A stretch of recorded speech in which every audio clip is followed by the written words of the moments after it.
ఈ సకల చరాచర జగత్తుకు లయకారుడు ఆ పరమేశ్వరుడు.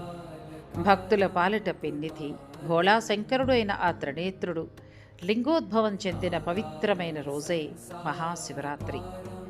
మనసా వాచ ఆ పరమేశ్వరుని స్మరిస్తూ జాగరణలో దైవ సన్నిధిని అనుభూతి చెందడమే ఈ పండుగ యొక్క పరమార్థం.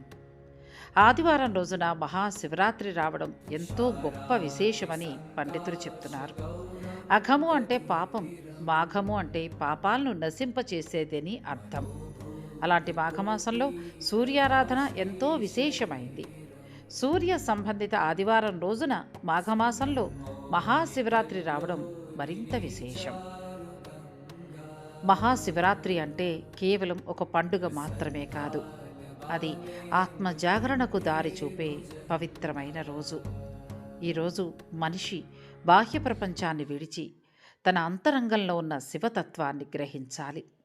ఉపవాసం, జాగరణ, శివనామస్మరణం వంటివి చేయాలి. పరమశివుడు జ్యోతిర్లింగంగా ఆవిర్భవించిన పవిత్ర ఘట్టమైన లింగోద్భవము ఈ రోజే.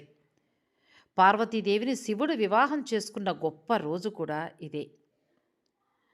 శివరాత్రి రోజు ఉదయం ప్రదోషకాలంలోనూ, రాత్రి సమయంలోనూ, మరీ ముఖ్యంగా అర్ధరాత్రి లింగోద్భవ కాలంలో శివారాధన చేయాలి.